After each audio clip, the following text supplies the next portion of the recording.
Bonjour à tous, rebonjour à tous. On va donc commencer cette session de l'après-midi que nous avons terminée sur des questions fort intéressantes ce matin. Nous allons donc cet après-midi repartir sur d'autres thèmes, des thèmes qui sont à la fois plus techniques. Et évidemment, ça laissera la place pour quelques questions plus générales, mais encore une fois, les thèmes plus généraux seront abordés dans les autres séances. Donc on essaiera de réserver aujourd'hui, en tout cas sur cette session d'après-midi, les seules questions qui sont vraiment strictement relatives aux thèmes qui seront abordés, et on restera évidemment à la disposition de l'ensemble des auditeurs de ces conférences pour pouvoir répondre à leurs questions sur les jours suivants. Donc je vous indique tout de suite que le programme sera quelque peu modifié, la séance de cet après-midi quelque peu écourtée. Je ne veux absolument censurer personne, mais nous pourrons répondre à l'ensemble de ces questions plus tardivement. Alors je donne la parole sans plus tarder aux intervenants de cet après-midi. Nous allons aborder une question essentielle, puisqu'on l'a dit ce matin, les données à caractère personnel ont comme intérêt majeur d'être valorisables. Elles ont aussi comme intérêt parfois de servir de monnaie d'échange dans des rapports marchands plus classiques.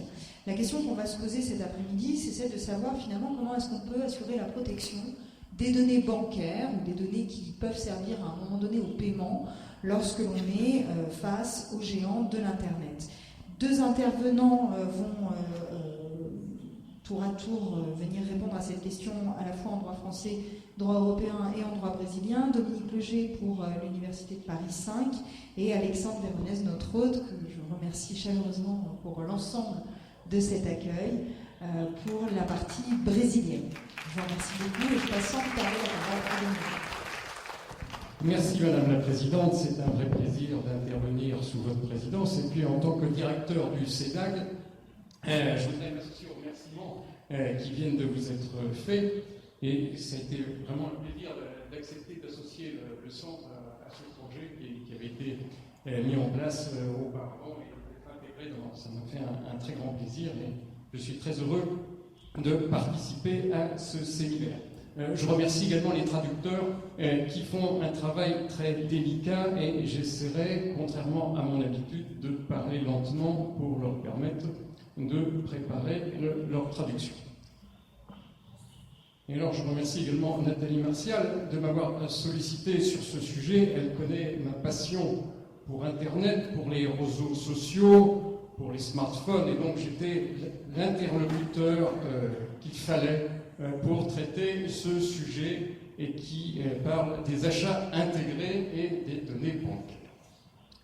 Alors, analyser dans un même rapport les achats intégrés et les données bancaires, c'est croiser deux mondes en profonde mutation en raison du développement des géants de l'Internet, le commerce en ligne et le système bancaire. Au centre de ces deux activités, on trouve les données bancaires. Elles sont traditionnellement au cœur de l'activité bancaire. Dans le strict cadre de cette activité, elles suscitent déjà des difficultés, que l'on songe par exemple au développement du scoring. Mais aujourd'hui, elles sont bien évidemment au cœur du commerce en ligne. D'une part, elles permettent le paiement, et d'autre part, elles favorisent la prospection du client. Et pour cette raison, objet traditionnel du secret bancaire, elles sont aujourd'hui en passe de devenir des biens commercialisés. Le terme de données bancaires doit être explicité. Il n'existe pas, en effet, de définition. Dans la directive service de paiement, il existe une définition des données de sécurité personnalisées, qui sont des données personnalisées fournies à un utilisateur de services de paiement par le prestataire de services de paiement à des fins d'authentification. Les données de paiement sensibles sont des données, y compris les données de sécurité personnalisées, qui sont susceptibles d'être utilisées pour commettre une fraude. En ce qui concerne les activités des prestataires de services d'initiation de paiement et des prestataires de services d'information sur les comptes, le nom du titulaire du compte et le numéro du compte ne constituent cependant pas des données de paiement sensibles. Cette qualification de données bancaires peut être appliquée à plusieurs éléments de rattachement d'une personne, car il s'agit d'une sous-catégorie de celle de données personnelles. Alors, il s'agit en premier lieu d'informations collectées, le numéro du compte, le numéro de la carte bancaire, et plus généralement l'identification bancaire du titulaire d'un compte. Il peut aussi s'agir des destinataires d'un virement, du solde d'un compte, de l'objet d'un paiement, de l'existence d'un impayé. C'est ce que l'on pourrait considérer comme le noyau dur des données. Permettant le paiement, ces données doivent être hyper sécurisées. C'est la visibilité même du système des achats en ligne qui en dépend. Mais les données bancaires peuvent aussi être des éléments tirés de l'analyse d'un compte, de son historique, et elles permettent alors de dessiner un profil de son titulaire. Et ces commentaires, établis à partir des données, peuvent être réalisés dans le cadre du scoring ou d'enquêtes menées par les banques. Il est alors permis d'identifier et de recenser quels sont les fournisseurs d'une personne, son mode de vie, son pouvoir d'achat. Ces données révèlent la vie la plus intime de la personne, mais elles sont pourtant très précieuses pour valoriser la prospection commerciale. Ce sont ces données qui représentent aujourd'hui une valeur économique considérable et qui sont donc l'objet de toutes les attentions.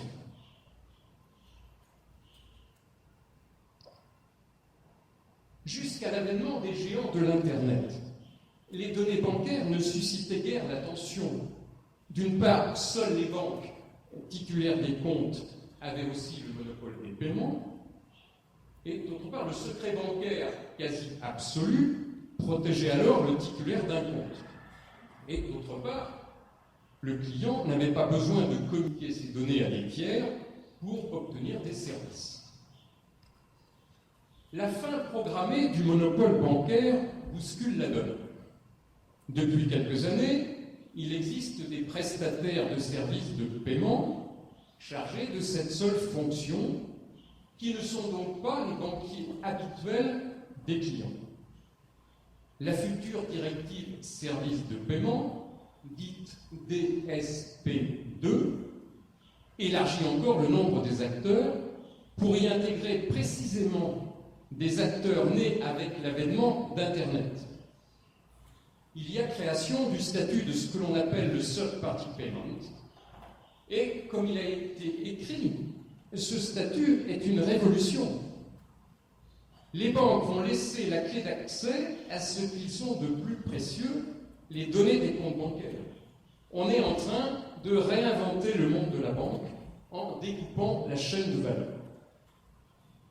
De petites structures qu'on appelle les fintech s'engouffrent sur le marché. Conséquence annoncée de cette ubérisation du monde bancaire, le modèle classique de rentabilité des banques traditionnelles s'effondre. Il faut, pour ces dernières, trouver d'autres sources de revenus, et les données bancaires sont bien évidemment cette possibilité qui s'offre à elles. Mais il faut alors apporter des entorses graves au secret bancaire, autre pilier traditionnel du droit bancaire. Le développement des plateformes en ligne bouleverse aussi la donne. Le paiement sécurisé est la clé de leur succès. Mais les données bancaires participent aussi du profil du client, qui est utile pour sa prospection. En matière de carte de crédit, par exemple, il existe une pratique d'offres promotionnelles personnalisées liées aux cartes de paiement qui combine analyse des données de transaction et publicité ciblée. Dans les achats intégrés, deux modèles sont mis en place. La plateforme peut solliciter l'intervention d'un tiers du type PayPal pour assurer le paiement sécurisé. Et ce tiers peut lui-même devenir un géant de l'Internet. Mais la plateforme peut aussi être la prestataire de services de paiement. Il y a RNB Payment. À ce tableau, il faut ajouter le développement du M-Payment. En effet, si aujourd'hui la plupart des projets ou des services existants consistent à passer par une carte bancaire, il n'en sera plus de même demain. Les grands acteurs de l'Internet ont en effet annoncé des projets de paiement par mobile, sans utilisation d'une carte bancaire, en recourant à la monnaie électronique et à des porte-monnaies, wallets, gérés par ces géants de l'Internet. Compte tenu des enjeux, des principes en cause, des intérêts en conflit, il aurait été légitime que le législateur ait apporté des réponses claires. Pourtant, et c'est le paradoxe, alors même que des textes fondamentaux sont en préparation, aussi bien concernant les services de paiement que les données personnelles, c'est le sentiment d'un certain vide, ou tout du moins d'un certain flou, qui prédomine. Le particularisme des données bancaires n'est en effet guère pris en compte. Le règlement européen du 23 décembre 2015 est révélateur. Même les spécialistes du droit des services de paiement en conviennent, ce droit est en construction. Pourtant, il est essentiel de prendre un parti, et il ne vous surprendra pas que ce parti ait déjà été évoqué dans la matinée. Faut-il privilégier le commerce et sa prospection, ou protéger la vie privée du consommateur, dont les données bancaires, au même titre que les données médicales, font assurément partie?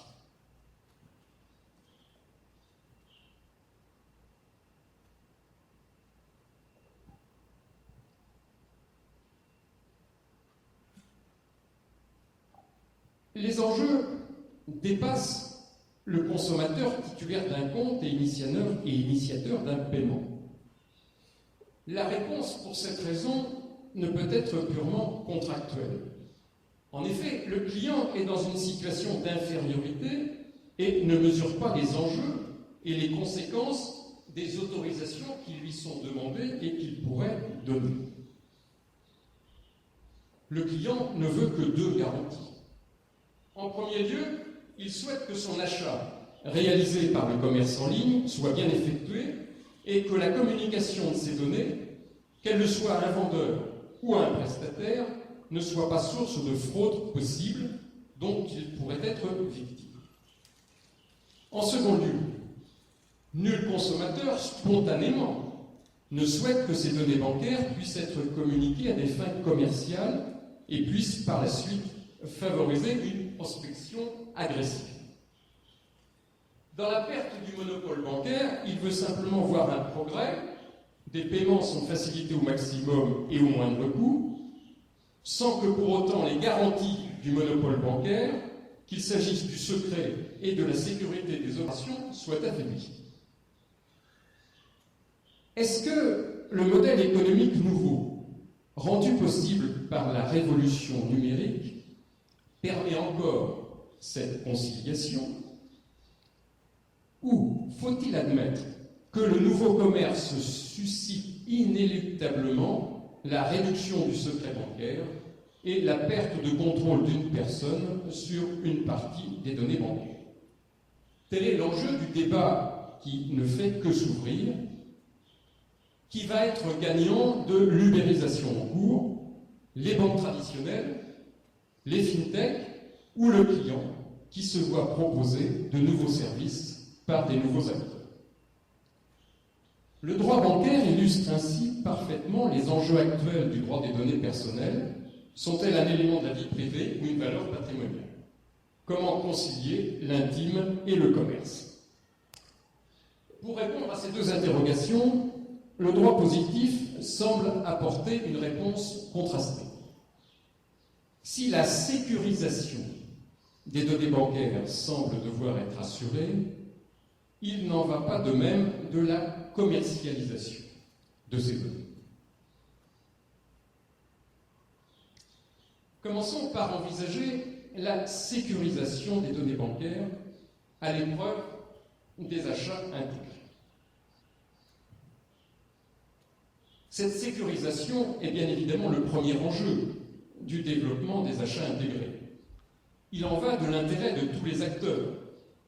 Et pour cette raison, cette exigence a été prise en compte aussi bien par les autorités qui ont en charge la protection des données que par celles qui sont en charge du droit des services de paiement. Donc il y a une double protection. D'abord, il y a une protection qui est assurée par le droit des données personnelles. L'enjeu, vous le comprenez bien, est mondial. Et c'est pour cette raison que des organismes de régulation qui interviennent au plan mondial se sont saisis de la question, et on peut penser au Forum européen SecurPay. Il y a une définition des données sensibles. Il y a une sécurité des données afférentes qui est assurée par le biais de normes techniques qui sont destinées à s'imposer au niveau mondial. La CNIL, qui en France est la grande gardienne de la vie privée et des libertés, nul ne s'en étonnera, a joué un rôle important en la matière. Elle s'est très vite saisie du dossier et a utilisé tous les moyens d'agir en sa possession. Par exemple, elle a très vite utilisé son pouvoir de sanction à l'encontre d'un opérateur qui ne respecte pas les règles posées par la loi informatique et liberté. C'était un cas qui intéressait la FNAC, une grande surface qui vend des livres en France. Et la décision rappelait qu'il est indispensable de recueillir le consentement des personnes dont les données bancaires sont susceptibles d'être enregistrées. Et la CNIL, à de nombreuses reprises, montrait quelles devaient être les conditions qui devaient être respectées pour que la sécurité soit respectée. De même, elle a émis une recommandation concernant l'utilisation des moyens de paiement. Et il a été précisé que lors de toute transaction, les seules données qui pourront être collectées sont les suivantes: le numéro de carte, la date d'expiration, le cryptogramme visuel. Et s'agissant de la sécurité des données, la Commission estime que les sites marchands doivent sécuriser toutes les données permettant la création de comptes, en particulier les données relatives à la carte, et protéger leurs serveurs informatiques afin d'éviter toute utilisation frauduleuse de ces données, notamment suite à une faille de sécurité. Et la CNIL, très logiquement, recommande enfin la mise en place de moyens d'authentification renforcés du titulaire de la carte, visant à s'assurer que celui-ci est bien à l'origine de l'acte de paiement à distance. Le projet de directive européenne, comme la loi numérique, ne semble pas comporter de dispositions particulières en données bancaires. Mais il y a un pack banque, comme on vous en a parlé ce matin pour les autres packs, il y a un pack banque qui est préparé par la CNIL, et on peut penser que dans ce pack banque, il y aura des éléments qui seront intéressants et qui iront bien évidemment dans la direction que je viens de vous présenter. Et puis, il y a le droit commun des données qu'on vous présentera, qui offre bien évidemment toute une série de protections. Mais le droit des services de paiement n'est pas en reste, et il existe une protection des données bancaires qui est assurée par ce droit de service de paiement, droit des services de paiement qui est lui-même en profonde mutation, car il y a la directive de services de paiement, la DSP2, qui va entrer prochainement en vigueur et qui comporte des éléments importants. La sécurisation des données bancaires est le résultat d'une double action. D'une part, il est nécessaire que tous les acteurs soient soumis aux mêmes contraintes, et d'autre part, il est nécessaire que les règles applicables soient renforcées pour assurer la sécurité totale de la firme. Alors d'abord, une première évolution importante, c'est la soumission de tous les acteurs à des règles identiques. Le monopole bancaire, s'agissant des services de paiement, a vécu. En effet, il faut tenir compte des nouveaux entrants qui peuvent être par exemple les opérateurs de téléphonie mobile, mais qui peuvent également être tous les acteurs de l'Internet. Et la pratique récente a fait apparaître des acteurs nouveaux, qui sont des purs produits de l'Internet et de l'économie numérique. C'est ainsi que les services d'agrégation d'informations permettent à des clients multi-bancarisés de bénéficier d'une vision consolidée de l'ensemble de leurs comptes sur une seule interface. Alors généralement, il s'agit de fintech qui développent ce type de produit. Et on peut dire que l'agrégateur est une société qui s'interpose dans la relation entre le client et ses banques en vue de compiler toutes les informations relatives à ces différents comptes pour faire un état général de son patrimoine à partir des éléments dont le client a demandé l'inclusion dans le service. Alors c'est une pratique qui se développe et bien évidemment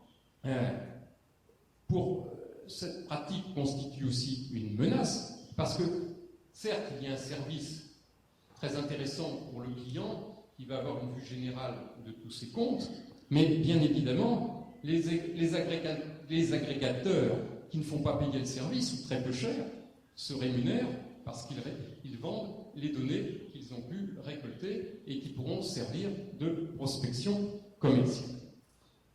Et de même, ils peuvent passer des contrats avec des grandes enseignes pour faciliter des couponnages, une pratique commerciale qui tend aussi à se développer. Et de même, il y a un nouveau service, le service d'initiation de paiement, permettant aux clients de demander à un tiers de présenter et d'exécuter des opérations de paiement en son nom. Et là encore, on s'aperçoit que ces tiers peuvent avoir les données bancaires. Alors ce qui est intéressant, c'est que la DSP2, la Directive Service de Paiement, encadre ces nouveaux acteurs en créant un nouveau statut, celui des tiers de paiement, qui vont être soumis à un agrément préalable délivré par une autorité compétente. Et il va y avoir toute une série de règles contraignantes, et ces règles contraignantes sont destinées à imposer à tous ces acteurs de se mettre en conformité avec les exigences de sécurité. Alors, ces dispositions qu'on trouve dans la directive service de paiement sont-elles suffisantes ? La Fédération bancaire française s'est montrée inquiète en soulignant que la sécurité des paiements était un enjeu majeur pour les banques. Et il ne faudrait donc pas que ces nouveaux entrants sur le marché soient un facteur d'affaiblissement. Et deux faiblesses sont mises en avant. Les exigences prudentielles relatives à l'obtention par ces prestataires seraient insuffisantes. Et d'autre part, et peut-être surtout, l'accès aux comptes via les identifiants bancaires pose un grave problème de sécurité. Cette manière de se connecter aux banques représente un risque systémique. Et donc, il y a eu plusieurs propositions qui ont été avancées. Tous les acteurs des moyens de paiement devraient être soumis à un même niveau d'exigence sécuritaire concernant la sécurité des données et la supervision. Tous les acteurs devraient assumer les mêmes devoirs et bénéficier des mêmes droits. Et surtout, les acteurs des moyens de paiement doivent se partager équitablement les responsabilités dans l'utilisation des données bancaires de leurs clients. Alors effectivement, on va avoir un problème nouveau qui peut être intéressant et qui est directement lié à l'apparition de ces géants de l'Internet. Parce que nul doute que personne ne voudra faire supporter aux clients le moindre risque de fraude. Tout le monde est d'accord, c'est la viabilité du système. Quand il y avait avec les banques, avec le système carte bancaire, les banques prenaient à leur charge le risque technique. Mais maintenant que le client de lui-même accepte de faire intervenir des tiers, la banque pourra dire « Attendez, c'est plus de notre faute s'il y a une fraude. » Donc le risque va être reporté sur des structures beaucoup plus légères. Alors quand on voit la tête de ces structures plus légères, que sont par exemple les fintechs, c'est 20 personnes, c'est 15 personnes qui ont développé une activité innovante, une application innovante. Elles n'ont pas la surface nécessaire pour assumer le risque, et il n'est pas sûr non plus quels aient les moyens de se payer un système de sécurité, parce que le système de sécurité, il existe. Aujourd'hui, on a des boîtes qui sont spécialisés, qui offrent des sécurités de paiement par des moyens divers, qui peuvent être quasi absolus. Mais cela a un coût. Et bien évidemment, ces petites structures n'auront peut-être pas les moyens pour mettre en place des systèmes qui seront à l'abri des fraudes. Donc se poseront généralement, s'il y a une fraude, et il y en aura forcément une un jour, la question de la répartition des responsabilités entre ces banques acteurs traditionnels et ces acteurs nouveaux. Donc vous voyez, au terme de ces premiers développements, que le client lui-même n'a pas trop à craindre de l'explosion des nouveaux moyens de paiement et des nouveaux acteurs. Dans tous les cas, ces paiements seront sécurisés et il ne supportera pas le risque de la fraude. Mais la question devient différente sur le second point. Est-ce que la protection du client est tout autant assurée lorsqu'il s'agit de s'interroger sur la commercialisation des données bancaires? Les intérêts des géants de l'Internet, qu'ils soient ou non prestataires de paiement, s'opposent alors clairement à ceux du client titulaire des données bancaires. Alors voyons ce qu'il en est de cette commercialisation des données bancaires. Alors bien évidemment, c'est l'enjeu de demain pour les acteurs traditionnels comme pour les acteurs nouveaux. Et vous devinez bien évidemment que la protection de l'intérêt du client n'est pas nécessairement une priorité compte tenu des enjeux économiques pour tout le monde. Parce que le client, il est isolé. Les géants de l'Internet ont intérêt à avoir ces données. Les banques traditionnelles qui voient leur modèle économique se fracturer ont intérêt à vendre les données. Et tous les nouveaux acteurs, les fintech, voient dans ces données la seule possibilité d'avoir un business model performant. Ils sont tous ligués contre le client, qui était protégé par le secret bancaire quasi absolu, et ce temps du secret bancaire quasi absolu semble révolu. Alors, comment envisager quand même une protection du titulaire des données? Et là encore, on va rechercher dans deux directions comment peut être assurée cette protection, par le droit bancaire et, bien évidemment, par le droit des données personnelles. Alors, bien évidemment, il est logique de se tourner vers le droit bancaire. C'est lui le protecteur naturel du client. Ça a été la force des banques, leur secret bancaire, qui était aussi une protection. Mais même ce secret bancaire aujourd'hui, on s'aperçoit qu'il ne protège pas complètement le client. Pourquoi? Parce que, d'une part, on va se demander quelles sont les données bancaires qui sont soumises au secret bancaire. Alors, s'agissant de l'objet même du secret bancaire, il n'existe aucune certitude. Est-ce qu'il s'agit des seules informations purement confidentielles, comme le montant d'un solde ou d'un crédit? Est-ce que sont protégées les informations concernant la personne même du client, comme ses coordonnées? Faut-il s'en tenir aux seules informations chiffrées? Le secret bancaire doit-il être compris plus largement et s'étendre à d'autres éléments déduits de l'étude du compte ou d'analyse du profil du client établi par la banque elle-même? Rien n'est moins sûr. Donc vous voyez déjà que l'étendue du secret bancaire peut être discutée. Ensuite, ce secret bancaire n'est dû que par les banques elles-mêmes. Les nouveaux prestataires n'y sont pas forcément tenus. Et en tout cas, la directive de services de paiement ne le dit pas. Et puis, il y a aussi, et c'est très important, la possibilité qui est conférée au client de lever le secret bancaire. Et cette clause n'est pas abusive, comme l'a reconnu la Cour de cassation dans une décision du 23 janvier 2013. Et par cet arrêt, la Cour a admis la validité de la clause par laquelle un client autorise sa banque à partager les données le concernant à toute entité de sa banque à des fins de prospection commerciale ou en cas de mise en commun de moyens de regroupement de sociétés. Et l'autorisation concernait aussi le droit de communiquer les coordonnées à des instituts de sondage pour le compte de la caisse à des fins statistiques. Le droit du client a été respecté dans la mesure où il avait donné son autorisation préalable et qu'il avait la faculté de la retirer à tout moment. Et donc les conventions de compte, assez naturellement, contiennent ainsi des autorisations d'exploitation des données.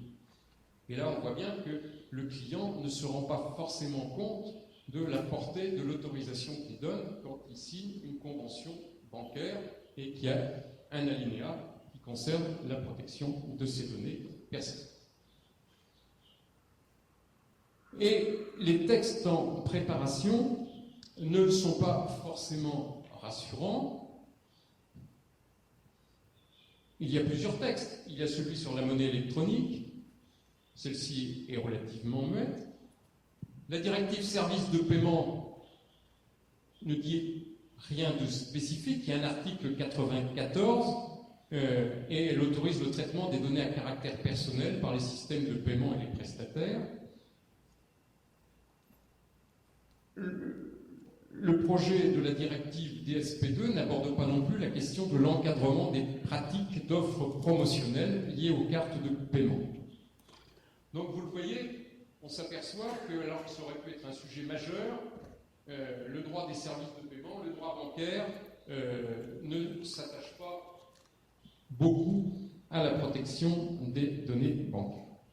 Alors, qu'en est-il de la protection de la commercialisation de ces données par le droit des données personnelles?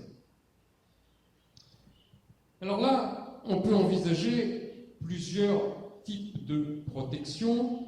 On peut avoir une protection de la donnée bancaire protégée au titre de la protection des données personnelles, mais on peut aussi avoir une protection par le droit des clauses abusives, qui va permettre de remettre en cause quelques clauses des contrats. Alors, d'abord, la protection au titre des données personnelles. Alors, cette protection au titre des données personnelles aurait pu être intéressante, et cela passe par un problème de qualification préalable. La protection aurait été véritable s'il avait été possible de faire rentrer les données bancaires dans la catégorie des données sensibles, dans la mesure où les données sensibles font l'objet de dispositions un petit peu particulières. Par exemple, les données médicales font l'objet de dispositions particulières. Et on aurait très bien pu considérer que les données bancaires, au même titre que des données médicales, constituent le cœur même de l'intimité de la personne et qu'il faille donc qu'il y ait un dispositif spécial qui leur soit consacré. Or, tel ne semble pas être le cas au plan européen, un avis a été clairement donné selon lequel ces données ne faisaient pas partie des données sensibles. Alors simplement, le caractère patrimonial de ces données a été affirmé par la Cour de cassation. Donc, la qualification reste délicate et la qualification qui a de grandes chances d'être retenue n'est pas celle qui assurera la meilleure des protections parce qu'on va tomber dans le droit commun des données personnelles. Donc, c'est ce seul droit commun qui est de nature à protéger le client. Et on s'aperçoit que les futurs textes n'offrent pas des protections considérables. Alors certes, la transparence est mise à l'honneur. Le texte impose aux organisations de fournir des informations détaillées aux personnes sur le traitement de leurs données. Il va y avoir de nouvelles obligations qui vont peser sur le responsable du traitement des données. Il y a des déclarations systématiques qui vont intervenir. Peut-être plus intéressant, il va y avoir obligation de désigner un correspondant délégué à la protection des données. Et puis, le règlement se veut innovant en matière de processus de contrôle des règles de protection des données et il y a une volonté de mettre en avant la coopération entre autorités. Et puis, comme je vous l'ai dit, le pré-PAC banque envisagé par la CNIL devrait aussi permettre des clarifications. Mais là encore, on est un petit peu dans le flou et on peut penser qu'il n'y a absolument aucune certitude. Alors, il faut envisager d'autres solutions, et bien évidemment, le droit des clauses abusives a pu être sollicité à titre complémentaire. Et il n'est pas surprenant que la commission des clauses abusives se soit saisie de la difficulté. Bien évidemment, les géants de l'Internet sont en position dominante et les contrats qui sont signés sont des contrats d'adhésion. Donc, il n'y a pas de doute possible, le droit des clauses abusives peut s'appliquer.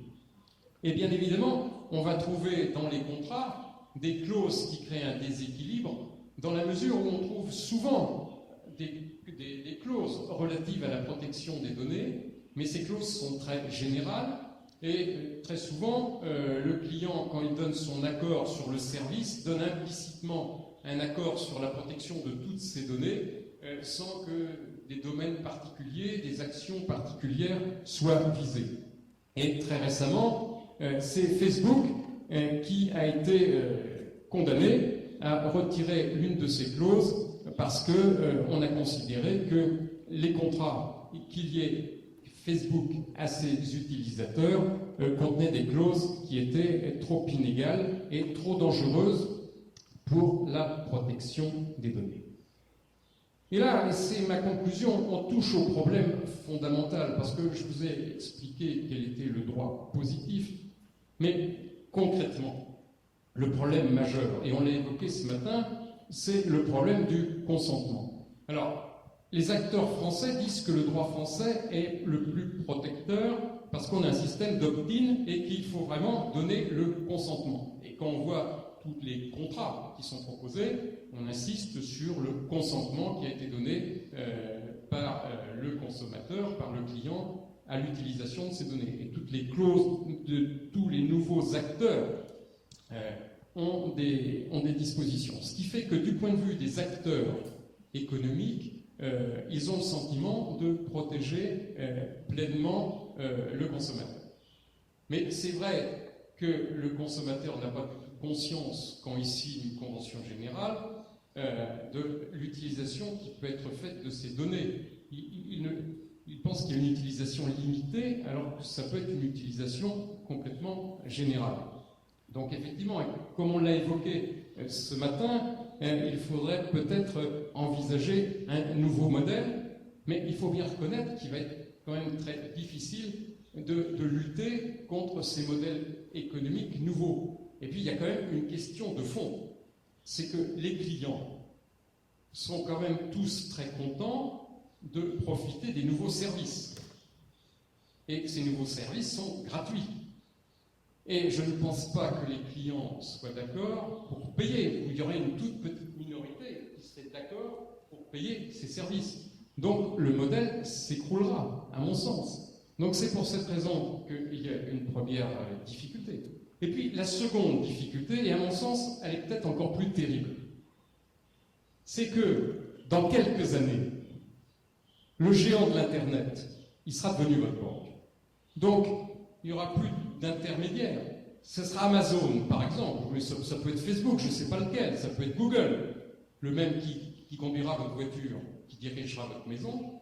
Vous pourrez communiquer avec lui, avec des chatbots, vous rentrerez en discussion, et Amazon vous mettra en rapport avec un robot qui vous conseillera pour vos paiements, qui, avec toutes les données qu'elle aura recueillies, vous fera un scoring spontané qui vous permettra de vous diriger spontanément vers le meilleur établissement de crédit, parce qu'ils ne sont pas établissements de crédit complètement, ils sont prestataires de services, donc ils sont une plateforme qui vous vendront des crédits ou des produits financiers, comme aujourd'hui ils vous vendent des bouquins ou des machines à laver. Et à ce moment-là, comment est-ce que l'on pourra s'opposer à ce que Amazon, qui sera devenu votre interlocuteur unique, qui connaîtra tout de vous, comment vous pourrez envisager de limiter l'utilisation de vos données personnelles?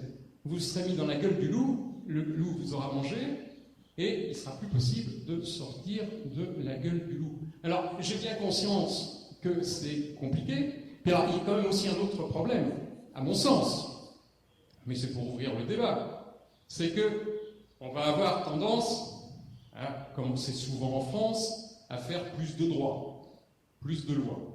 Je suis d'accord si, dans tous les pays, on a la même législation les mêmes contraintes, la même égalité. Mais il ne faudrait pas qu'une fois de plus, le droit français soit un droit pionnier, qui soit montré par tous les pays comme le droit le plus en avance sur la question, et que le droit français des données personnelles soit devenu le repoussoir pour tous les autres États, pour toutes les autres entreprises, et qu'après le droit de la concurrence, après le droit du crédit, après le droit médical, la France soit montrée du doigt par tous les pays, et que toutes les entreprises françaises se cassent la figure, parce qu'on a un droit qui est beaucoup trop protecteur des consommateurs et beaucoup trop anti-entreprise.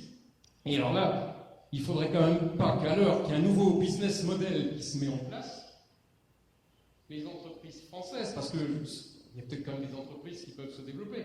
On peut peut-être penser que le secteur automobile, qui va se mettre beaucoup sur la voiture automatique, il va y avoir des problèmes de données. Il ne faut pas non plus que les entreprises françaises soient coulées. On avait la chance d'avoir quelques grandes banques en France qui avaient une première place mondiale. Ce serait quand même assez dommage que si on demande d'intervenir dans 10 ans au Brésil, je sois au regret de vous informer qu'il n'y a plus de grandes banques françaises et que les 3 grandes banques internationales soient Amazon, Google et puis sans doute une banque chinoise, parce que dans les GAFA, on intègre aussi quelquefois la banque chinoise et je crois qu'il ne faut pas négliger. Donc il ne faut pas se faire harakiri. Merci. Merci beaucoup Dominique pour cette présentation.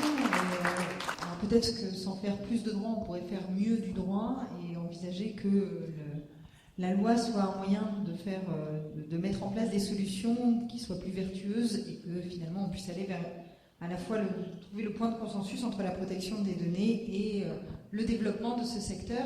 Je ne vais pas monopoliser la parole, je passe directement la parole donc à Alexandre, qui ensuite la passera lui-même à Marcelo, si j'ai bien compris, votre organisation. Vous allez partager. C'est formidable. Très bien. Mais je vous passe tout de suite la parole. Boa tarde a todos. Antes de mais nada, gostaria de agradecer a nossa presidente pela gestão da mesa dessa tarde. Agradecer a presença de todos vocês, dos colegas que vieram de longe para estar nessa jornada de 3 dias. Na verdade, é uma aventura, né, para vocês todos virem para estar aqui com a gente. E eu agradeço muito o desprendimento e a disponibilidade para essa aventura de vocês. Eu vou dividir a apresentação desse tema junto com o Marcelo, que é pesquisador no nosso grupo de pesquisa em Direito das Telecomunicações. Então, no determinado momento, ele assume o microfone. A nossa apresentação ela vai ser feita nesses 6 tópicos. Né? No primeiro tópico, a gente vai tratar um pouco da privacidade nessa dinâmica, né, de uma internet generalizada, e aí quando a gente tem essa dinâmica da internet generalizada, o professor Dominique Leger colocou já isso, de manhã isso já está, ou seja, essa nossa noção contemporânea de que a internet, ela cada vez mais, ela vem se tornando um complemento usável, utilizável, né? Ele mencionou carros, né, mas a gente vai ter equipamentos de cozinha, forno, fogão, no qual a gente vai ter receitas para checar isso online. Enfim, existe uma discussão toda dessa de inclusive de dispositivos que já se usam, né? Google, Apple Watch, enfim, ou seja, do cotidiano. E até que ponto a gente pode falar em privacidade? A Cris bem lembrou essa frase do Zuckerberg, do qual eu discordo bastante, dizendo não existe mais privacidade. Às vezes é uma dinâmica realista, né? Para ele realmente olhando para os desenvolvimentos atuais, o nosso conceito de privacidade anterior, né, ao paradigma atual, ele realmente está em xeque. Isso é indubitável, e essa fala dele, mais do que concordar axiologicamente ou discordar, na verdade, sim, é fato que ela está em xeque. Acho que esse é um primeiro ponto, é um ponto importante para a gente ter. A gente tem 2 soluções para tratar sobre privacidade efetivamente. A gente tem a solução criptográfica e a solução jurídica. Né? Ou seja, a gente nunca pode esquecer, né, e deixar de pensar nisso, ou seja, de que existem as soluções técnicas e as soluções jurídicas. Esse é um grande debate, é um debate importante que a gente precisa ter na área de direito, né? Ou seja, de como discutir esse tipo de políticas públicas, mas também políticas públicas que tenham a sua viabilidade tecnológica, como vai haver um diálogo entre as questões técnicas, por um lado, junto com as questões jurídicas, por outro lado. A questão dos sistemas de compra, né? Ou seja, a fraude bancária ou a fraude nos processos, né, de compra e venda e os danos aos consumidores, eles sempre ocorreram em todos os sistemas. Quer dizer, quanto mais mediados os sistemas são, há sempre mais problemas potenciais. O que a gente localiza como um grande drama, um grande dilema em relação a isso, né, é não somente, claro, o aparecimento desses novos atores, esses novos intermediários, PayPal no exterior, PagSeguro, o Marcelo, quando a gente estava construindo a apresentação, bem lembrou, né, das operadoras. A gente já teve no Brasil casos da Oi, né, uma operadora de telecomunicações brasileira, de fazer uma moeda, Oi Cash Oi, ou seja, esses novos meios de pagamento, né, é o problema da retenção dos dados. Hoje, quando a gente faz uma conta, né, por exemplo, do PagSeguro, que é um sistema brasileiro de compras, né, para que esses recursos sejam repassados, eles têm que ser repassados a uma conta bancária do sistema tradicional, que é informada. Ou seja, o PagSeguro ele armazena dados bancários para garantir exatamente os recursos que são, né, transacionados naquele modelo, naquela modelagem que opera primariamente com cartões de crédito, mas que posteriormente, óbvio, né, esse dinheiro ele tem que ir para alguma conta bancária. Então, assim, o que a gente, obviamente, visualiza quando mais complexo, mais dramático em relação à fraude bancária, na verdade, é a questão das retenções, da retenção desses dados e o uso. E a gente teve casos, né, internacionais de consequências, né, globais, né, o caso do PlayStation, o caso da Ashley Madison, né, entre outros casos, né, nos quais os dados bancários eles foram os dados de cartões de crédito, enfim, de informações das pessoas. No caso da Ashley Madison, o Marcelo vai falar bem, ele gerou até suicídios, teve gente pulando pela janela depois que houve o vazamento dessas informações. No caso especificamente do Brasil, né, a gente tem o Código de Defesa do Consumidor, que é uma legislação de 1990, que foi construída num marco pré-internet comercial. E, como bem indicado pela Cris, né, essa legislação de 1990, pré-internet comercial, ela agora caminha para um debate de um marco civil da internet que há 2 anos. Né, ele existe, mas ainda não teve regulamentação, como também bem colocou o professor Marciori, quer dizer, no que ele estuda com mais ênfase, né, o próprio conceito de neutralidade de rede tem ali uma disposição, né, sobre o direito subjetivo à neutralidade de rede do usuário no marco civil da internet. Todavia, o que é neutralidade de rede? Como ela é gerenciada? Quais são os seus limites? Como isso vai se dar? Ou seja, a aplicabilidade desses direitos subjetivos que foram previstos ali em 2014, até hoje elas não tiveram consequências específicas por falta de regulamentação. Então a gente, na verdade, tem uma lei. E nesse contexto, a CPI dos crimes cibernéticos já propõe, na verdade, novos projetos de lei que são compatíveis com aquela legislação que foi criada e que tampouco, na verdade, ainda foi aplicada de uma forma, digamos assim, sistemática, estrutural. A nossa conclusão, ela vai ser uma discussão mais relacionada com a efetividade, ou seja, um sistema social, pensando na construção de sistemas sociais efetivos para lidar com esses problemas. E aí eu vou mostrar um quadro que é mais ou menos de como funcionam os movimentos, movimentos sociais, a gente pode dizer, sociais, jurídicos e políticos, dos consumidores ultrajados, que foi algo que eu utilizei na minha tese de doutorado, que na verdade versou exatamente sobre a reação por meio do judiciário dos consumidores contra a má prestação dos serviços de telecomunicações no Brasil. Então, a gente vai ver que existe uma teorização sobre esse tipo de insurgência. E aí a gente termina também com essa mesma dúvida, ou seja, que vem da manhã, como a gente vai proteger esses dados individuais nesse mundo complexo. É evidente, que essas questões relacionadas à privacidade elas ganharam cada vez mais importantes nas trocas comerciais em razão do uso generalizado da internet. Só para fazer algo simplório, quando a gente utilizava o cartão de crédito antigamente, ele não era eletrônico, ele era feito com papel, eu certamente me lembro, o professor Dominique Lejato também certamente se lembra, mas várias pessoas talvez não tenham conhecido esse sistema no qual a gente passava o cartão cartão de crédito e vinha e era bilhetado. Uma das grandes preocupações era guarde sua cópia de carbono, né, e não deixe ela disponível para o comerciante, porque o comerciante podia pegar aquela cópia de carbono com o nosso número e, na verdade, vender aquilo para um terceiro que poderia cometer uma fraude. Né? Essa dúvida, esses problemas que a gente tinha no passado, eles se tornaram com a internet muito mais graves. Né?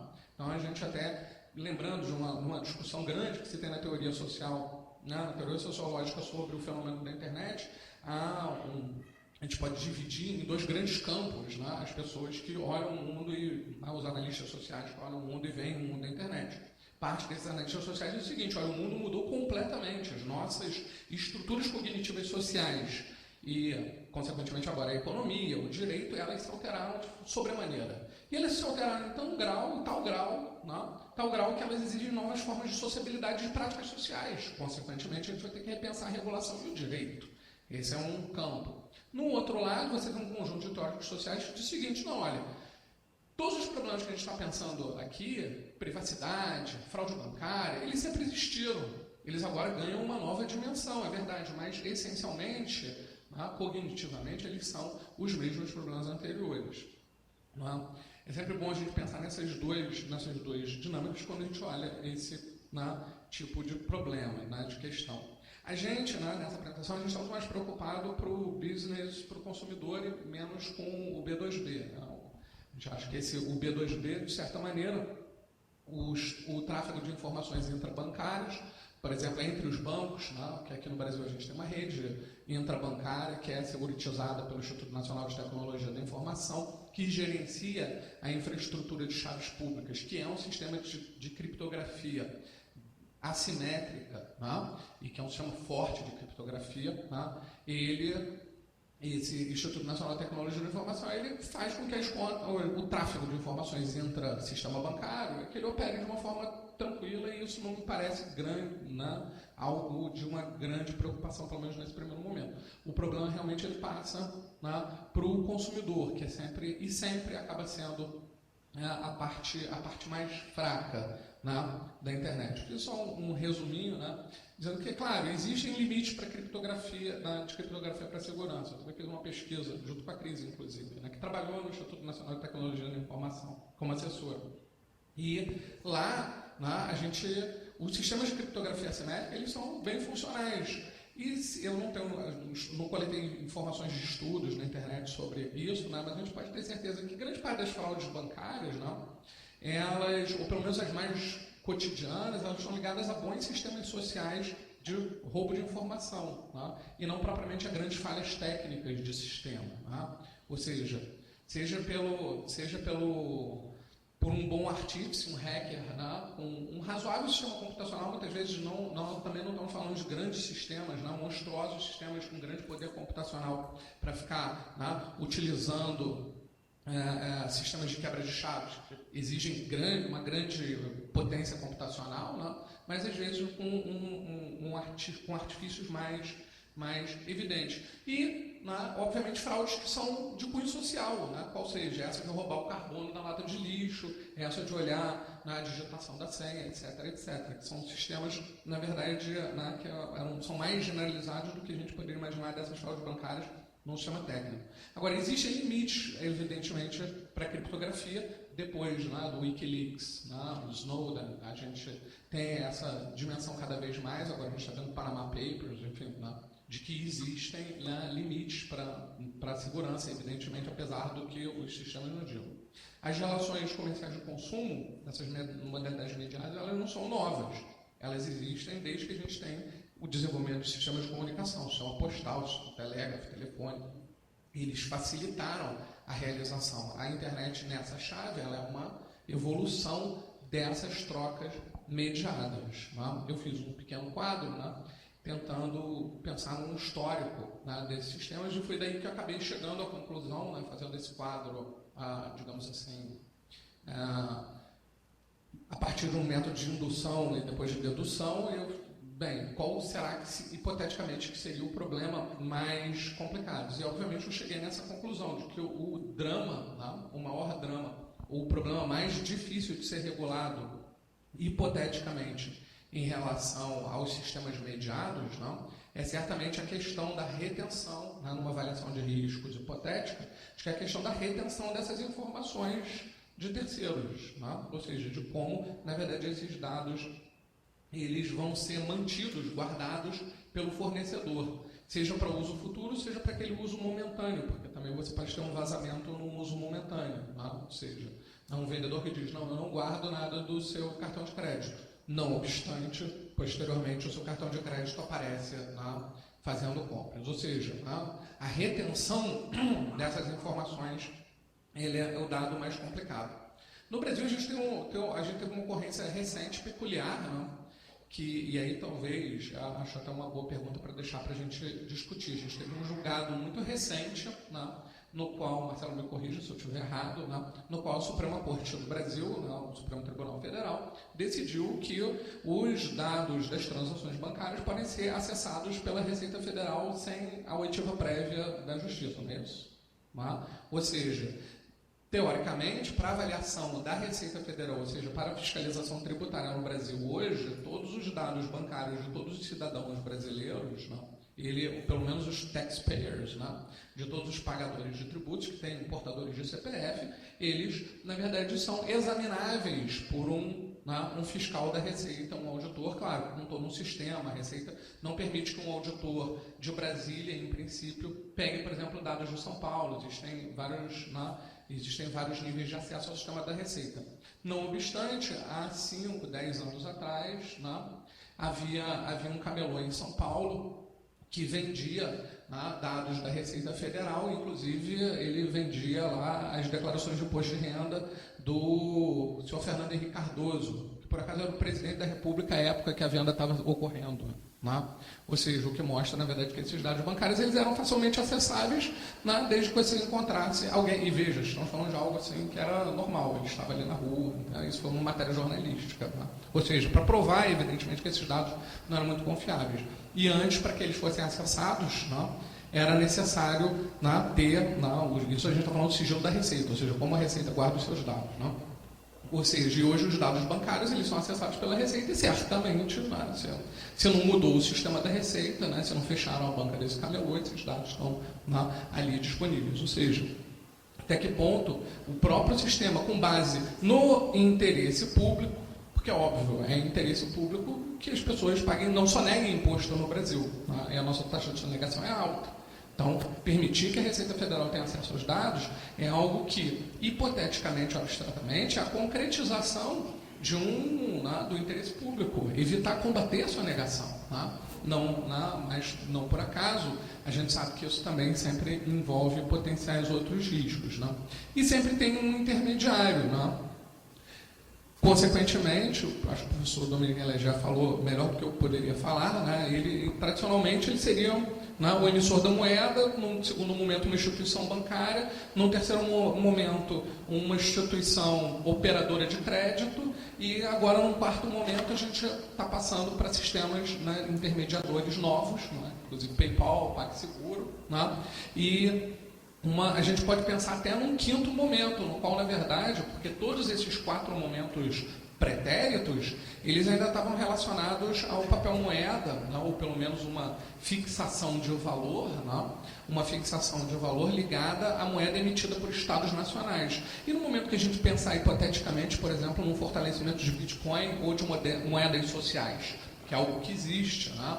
Ou seja, vem se discutindo, pelo menos em mercados locais, o uso de moedas sociais na América Latina. A gente teve uma tese premiada da UNB sobre esse tema das moedas sociais, e a gente sabe que existe, né, um grande movimento internacional na internet pelo uso do Bitcoin. Né? Então, como a gente pode pensar até num outro momento, onde isso, que num primeiro momento parece que a gente está discutindo então somente algo que afeta a instituição bancária, o consumidor, as relações comerciais, mas como até onde isso pode ir em relação ao Estado mesmo. Está falando ao Estado. E a função central, né, ou uma das funções centrais, não vou dizer a função central, mas uma das funções centrais do Estado Nacional, que é o emissor de moeda e garantidor de pagamento.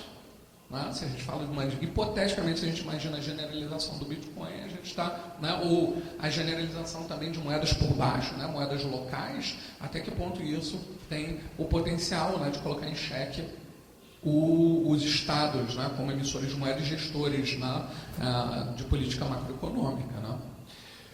A questão é, em relação à segurança, só a tecnologia evidentemente não resolve, né, porque a questão não é, e nesse aspecto, contemporaneamente, é confortável falar isso. Talvez quando eu e a Cris fizemos a pesquisa de criptografia, né, que era um momento de afirmação máxima do Instituto Nacional de Tecnologia da Informação e construção, né, da infraestrutura de chaves públicas no Brasil, né, naquele momento, dizer que só a tecnologia não resolve seria algo que talvez fosse visto com ceticismo por aqueles engenheiros amigos nossos que diziam, não, resolve sim, funciona muito bem, é um modelo provado e aprovado. Depois dos casos de vazamentos generalizados e mais graves que a gente vem tendo no mundo, e isso é bem recente, é contemporâneo, depois dos 2010, começa a ficar talvez mais claro de que, né, não é só ter um bom sistema criptográfico, não é ter só um bom...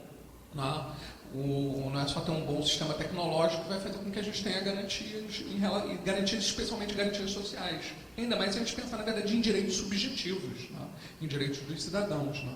Como isso vai ser garantido. Ou seja, a gente e ainda tem esse problema do fato de que há uma incidência, eventualmente em relações de compras internacionais, de vários sistemas jurídicos naquela compra. Uma compra que começa no direito francês, passa para o direito europeu, transaciona pelo direito postal, um direito bancário internacional, e chega no Brasil, tem incidência do direito postal brasileiro, claro, relacionado a convenções, passa por um direito de internet que é fluido, né, para chegar ao Código de Defesa do Consumidor no Brasil e potencialmente no Marco Civil da internet. A gente tem uma incidência, se a gente pegar uma relação social e econômica de uma compra pequena, né, do livro dos colegas, né, franceses, que eu compro via Amazon, e se eu ainda considerar o processamento dessas informações que vão para os Estados Unidos para depois serem jogadas para o sistema europeu, né, sei lá, a base da Amazon na França, que na verdade não é, deve ser na Alemanha, e aí que manda para o estoque que está na França, ou seja,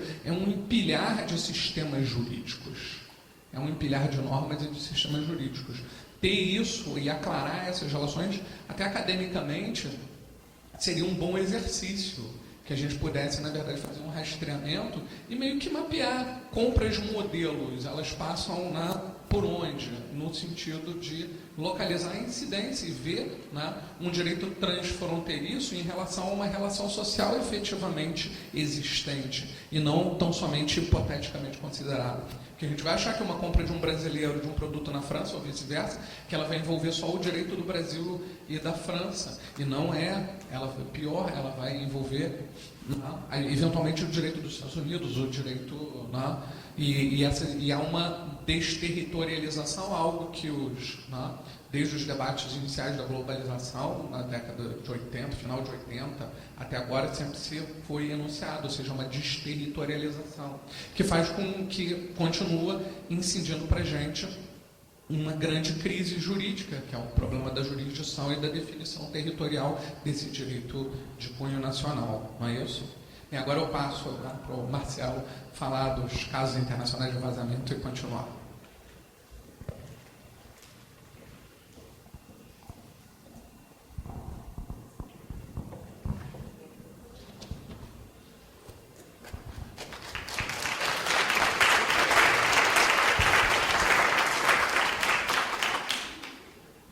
Bom, dando continuidade, primeiro agradecer ao Alexandre, boa tarde a todos.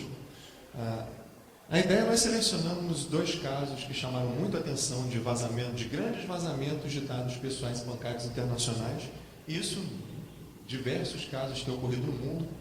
Até há pouquíssimo tempo, já em 2016, houve um grande caso de vazamento de dados pessoais em Bangladesh, por exemplo. Dados de quase toda a população foram vazados, isso está sendo apurado ainda. Mas nós selecionamos esses 2 que trazem muito claramente o caráter transnacional e com operações, por vezes, que não parecem serem muito relevantes, não são valores muito elevados, mas qual o risco de retenção e risco de vazamento em grandes episódios internacionais. E o primeiro que nós tratamos foi o caso ocorrido em 2011 do vazamento de dados pessoais da PlayStation Network. Essa é uma rede que existe em mais de 60 países, mantida pela empresa Sony, que é utilizada para a venda de jogos online para uso em videogames como o PlayStation e também para a realização de partidas online entre jogadores de forma remota. Essa rede, inclusive no atual videogame vendido pela Sony, a assinatura nessa rede é obrigatória para a realização das partidas online e ela também permite o download de jogos que são comprados por meio do fornecimento do cartão de crédito dessa rede. O que ocorreu em 2011 foi um ataque durante 3 dias no mês de abril de 2011, em que houve acesso não autorizado ao banco de dados de toda a rede, da PlayStation Network e também de um serviço chamado Curiosity. E nesse caso, envolveu o vazamento de dados de 77 milhões de assinantes dessa rede nos mais diversos países.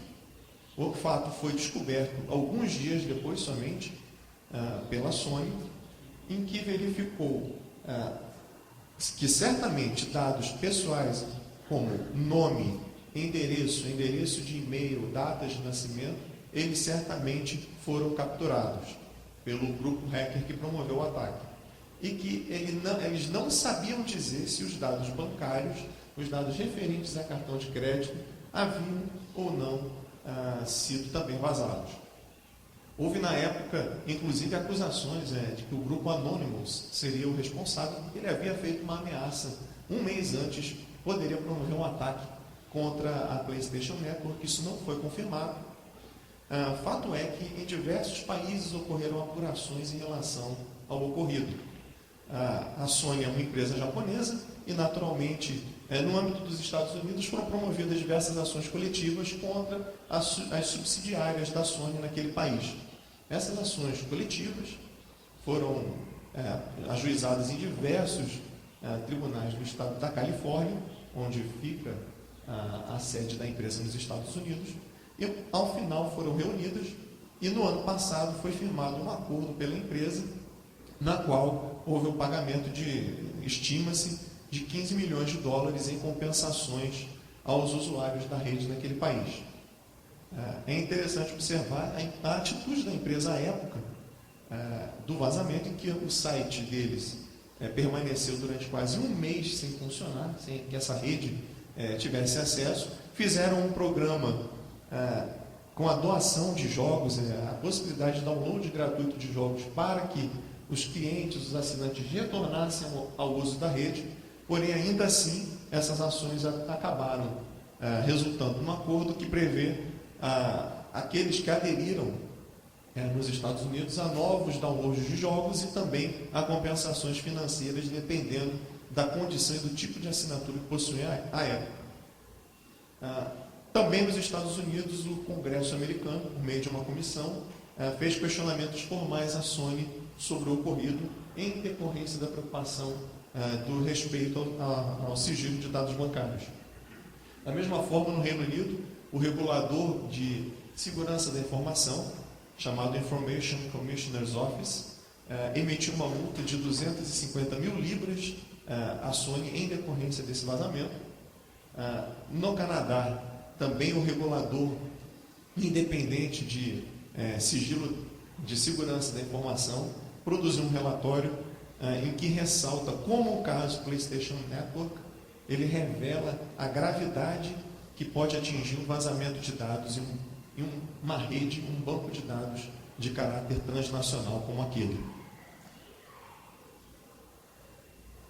Já o caso Ashley Madison, um pouco mais recente, ele chama a atenção pela curiosidade do episódio dos dados vazados.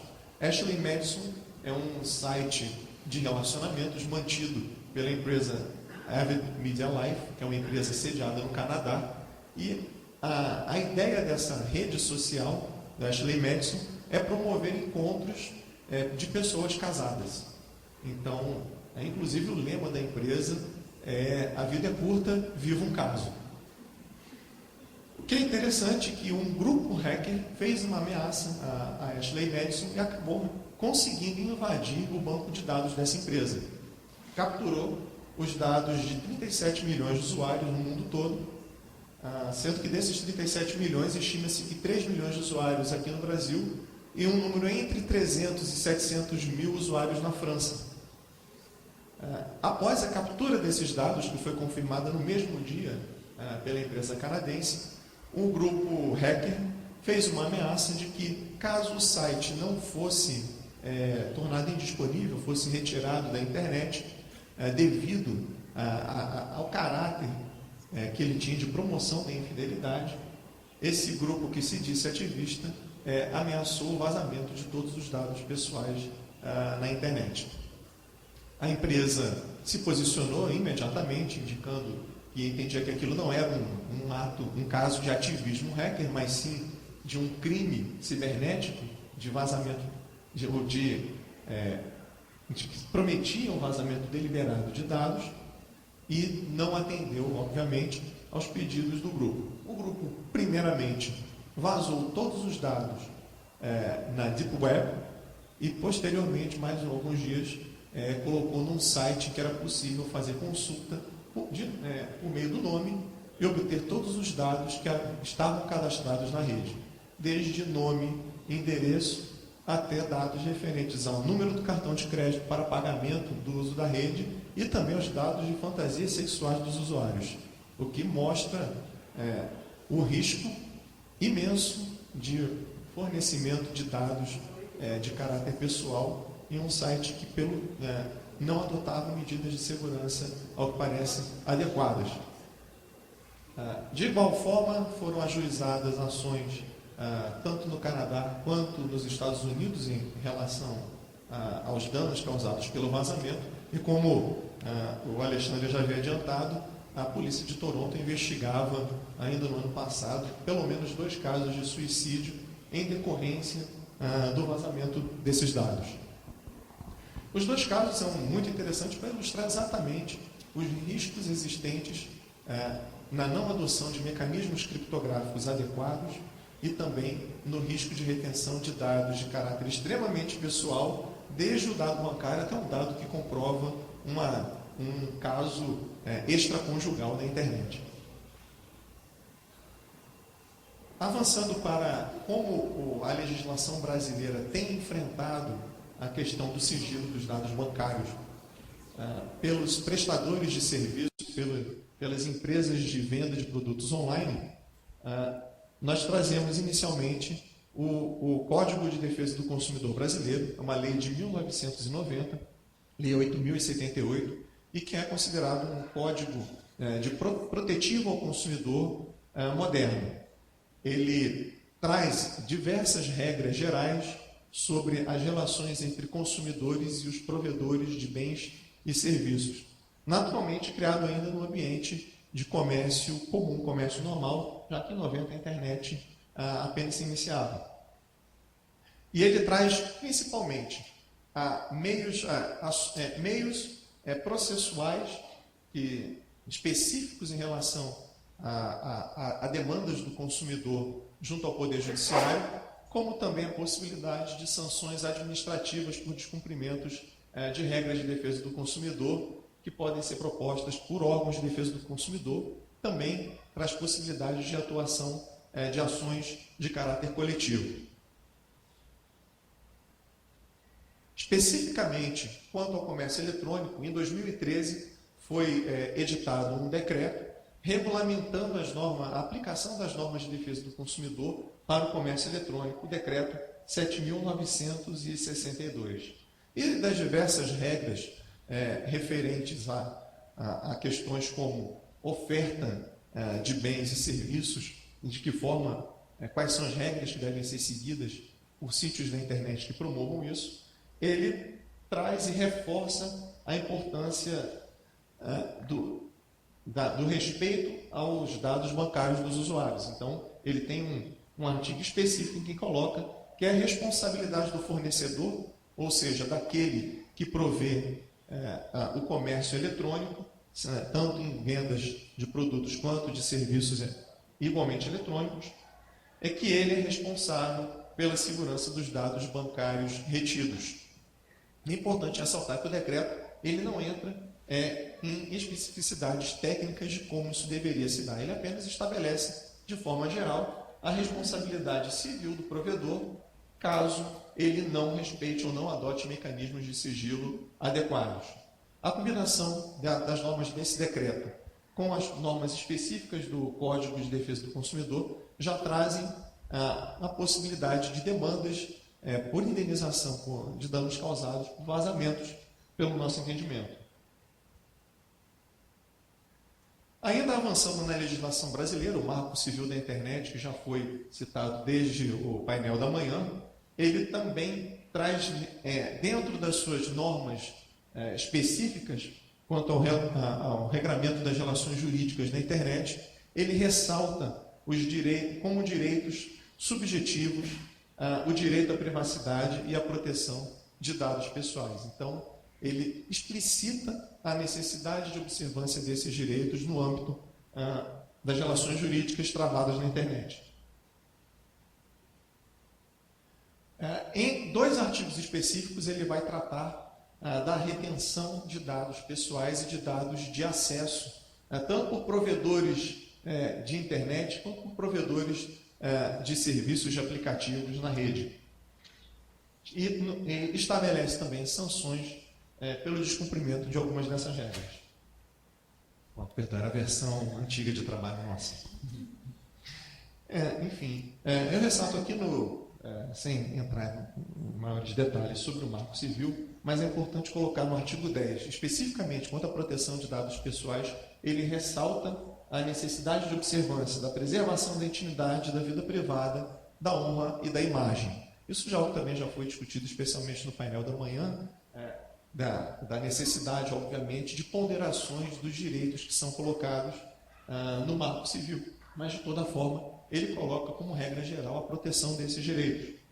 Especificamente, já no seu artigo 11, ao tratar da coleta, armazenamento e guarda de dados pessoais, ele coloca condições para que seja respeitada a legislação brasileira e com essa condição, especialmente, a oferta dos serviços pelo site no Brasil. Então, o sítio de vendas online ou de serviços online que oferece seus serviços no Brasil, ele deve observância à legislação brasileira, o que inclui o Código de Defesa do Consumidor, que nós já havíamos ressaltado, e as próprias normas do Marco Civil. Além do mais, ele estabelece a obrigatoriedade de que sejam fornecidas informações sobre o cumprimento do Marco Civil. Isso vai ter maior implicação na regulamentação que hoje se encontra ainda em discussão do Marco Civil. Ele também estabelece um procedimento, ou a necessidade de regulamentação de um procedimento para apuração de infrações às regras de coleta, armazenamento, guarda e tratamento de dados. Ou seja, ele remete a um regulamento a efetividade das normas de proteção de dados pessoais e de tratamento deles. No artigo 12, ele estabelece um rol de penalidades que podem ser aplicadas pelo descumprimento das regras específicas de tratamento de dados pessoais, que vão da advertência e da multa até a suspensão temporária ou mesmo a proibição do exercício dessas atividades de tratamento de dados pessoais no país. Ele ainda traz o conceito de que a empresa estrangeira, caso possua filial, sucursal, escritório ou outro tipo de estabelecimento no país, responde solidariamente pelos descumprimentos dos dispositivos do Marco Civil. Encontra-se ainda em discussão a regulamentação dessas regras de tratamento e guarda dos dados pessoais no âmbito do regulamento do Marco Civil, porém, foi colocado recentemente em consulta pública uma proposta de decreto visando exatamente essa regulamentação. E aqui eu destaco dessa proposta a minuta do que seriam os padrões de segurança e sigilo exigíveis no tratamento de dados pessoais. E o decreto coloca como propostas o estabelecimento de mecanismos de controle sobre acesso a dados, a fim de que possam se estabelecer claramente responsabilidades pela manipulação dos dados pessoais e quem dentro da empresa tem acesso a esses dados, mecanismos de autenticação para garantir a correta individualização daquele que acessa dados pessoais, que seja feito um inventário de acesso, a fim de cumprir aquela obrigação de que sejam informadas as autoridades brasileiras, aos reguladores, sobre o cumprimento da legislação. Então, deve ser apresentado um inventário individualizando cada acesso feito à base de dados pessoais. Ele também preconiza a utilização de sistemas criptográficos a fim de manter a integridade dos dados e que seja feita uma separação lógica dos sistemas que manipulam os dados pessoais e dados bancários incluídos em relação a outros sistemas que não necessitem o uso desses dados por parte da empresa. Ainda na legislação brasileira, eu trago também, foi citado no painel da manhã, o caso da Lei Carolina Dickmann, que ele inseriu no Código Penal brasileiro o crime de invasão de dispositivo informático. A Carolina Dickmann é uma atriz brasileira que teve fotos íntimas vazadas na internet e, com isso, propostas de lei, projetos de lei que já se discutiam a criação de um tipo penal referente a vazamento de dados pessoais avançaram rapidamente, impulsionadas pela ampla publicidade. No caso desse vazamento de fotos pessoais, acabou gerando na sociedade brasileira. Essa lei Carolina Dickmann inseriu aqui, entre outros tipos penais, inseriu o de invasão de dispositivo informático, que eu destaco a redação hoje existente no Código Penal brasileiro, que é a de invadir dispositivo informático alheio, conectado ou não à rede de computadores, mediante violação indevida de mecanismo de segurança e com o fim de obter, adulterar ou destruir dados ou informações, sem autorização expressa ou tácita do titular do dispositivo, ou instalar vulnerabilidades para obter vantagem ilícita. Esse é um dispositivo que tem sofrido diversas críticas no país.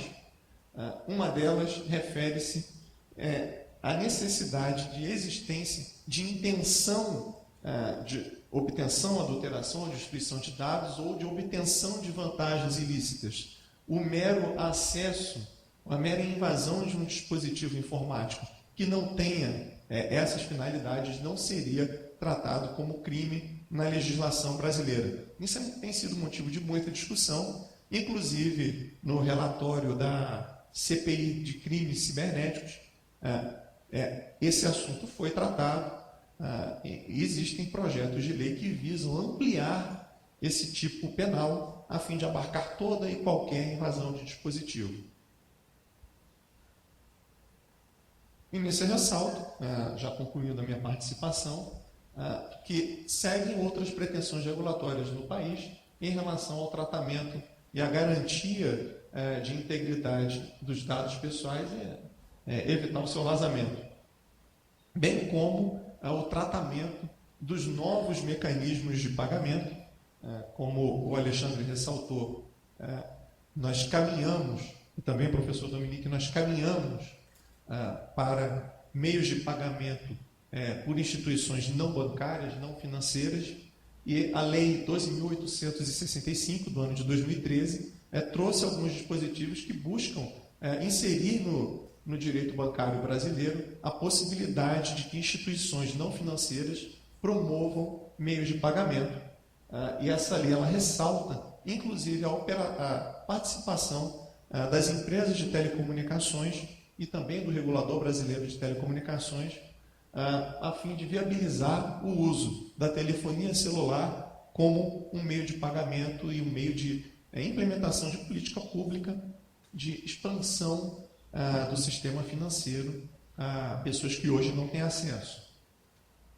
Também há projetos de lei de discussão na esfera criminal, buscando, por exemplo, criar o crime, instituir o crime de divulgação indevida de informações fiscais e financeiras na internet. entre outras pretensões regulatórias, o relatório final da CPI de crimes cibernéticos traz 8 propostas de alteração legislativa, mas isso ainda se encontra em deliberação no âmbito da própria comissão do Congresso, e acho prudente aguardarmos também os novos desenvolvimentos que teremos na criação de sistema, de um regramento, de uma regulação jurídica para o tratamento de dados pessoais. Agradeço.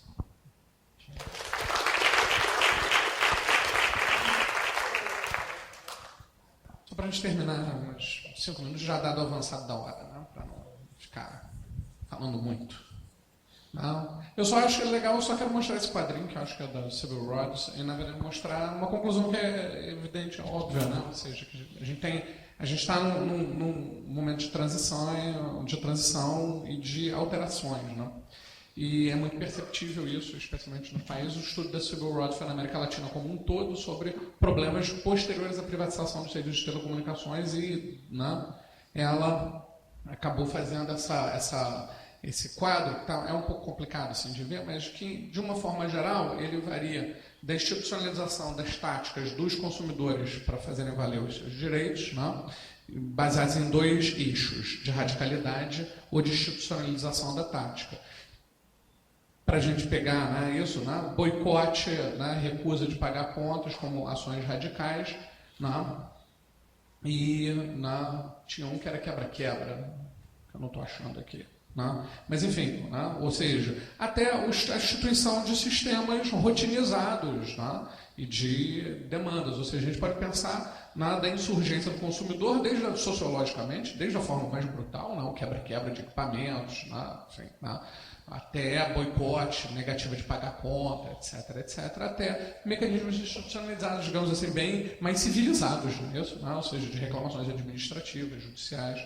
Porque a gente, né, quando a gente fala em protagonismo, e acho que esse era o trabalho da Civil Rhodes, é por isso que eu trouxe esse quadro, quando a gente fala em protagonismo do cidadão, a gente tem que ver o cidadão nessa chave, não é isso? Ou seja, com alguém que age. Agora, ele vai ter que ter canais da insurgência, né, de insurgência. Esses canais, eles podem se dar se o ambiente for institucional, se ele for claro, evidente, propício, por meios institucionalizados, onde as próprias reclamações se tornem elementos para melhoria, né, da própria regulação e do sistema jurídico. Se não houver isso, ao contrário, a gente pode vivenciar situações ruins, né? Ou seja, que a efetividade dos direitos é uma questão relacionada à ação social e à ação política. A gente tem 2 desafios, né? No caso do Brasil, que é conseguir amoldar as nossas normas, né, às outras, né, aos outros mananciais de informações, né? Proteção à concorrência, regulação por agências, regulação do consumidor, seja na viés administrativo, pelo Sistema Nacional de Defesa do Consumidor, seja por meio do Poder Judiciário no Brasil, ou seja, até integrar esse novo sistema normativo, né, do Marco Civil da Internet em relação aos outros subsistemas, né, normativos do Brasil, isso vem se demonstrando uma dificuldade. Uma outra característica curiosa também é visualizar, e eu acho que aí é mais um insight que a gente pode ter, de ver como no Brasil determinadas questões que, né, violação à honra, à imagem, né, elas, e vocês viram isso da apresentação do Marcelo, como é que elas aparecem ainda aqui na nossa esfera pública como regulação por meio de prisão, não é isso? Né? Ou seja, né, prever detenção, crime, né? Ou seja, criminalizar condutas que em outros países, na verdade, são mais afetas ao campo civil, administrativo. Acho que isso também é uma coisa que dá para se pensar em relação à dificuldade, né, desse debate no próprio Brasil propriamente. E aí, obviamente, né, depois do Marco Civil estabelecido na questão brasileira, como pensar isso nos regramentos internacionais, como eu mencionei antes, né, e como permitir cooperação, né, administrativa, judiciária e social para facilitar essa efetividade de direitos. Obrigado.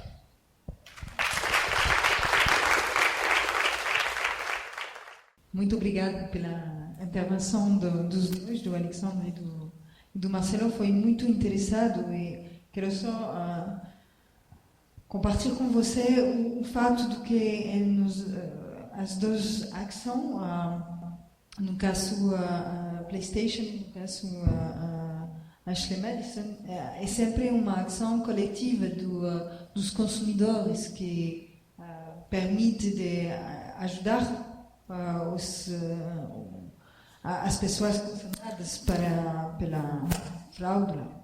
E amanhã de manhã vamos ver, vou passar em francês para introduzir meus companheiros, mais demain matin, on a pu voir dans le rapport que nous ont fait nos hôtes brésiliens que finalement dans les cas d'Ashley Madison et de PlayStation, à chaque fois c'est l'action collective qui a finalement permis de faire droit aux droits des consommateurs, et donc ça nous permet de faire un lien direct avec ce qu'on traitera demain, puisque demain matin nous commencerons les séances de ce séminaire par la responsabilité civile qui sera traitée par ma collègue et amie Mélanie Clément-Fontaine.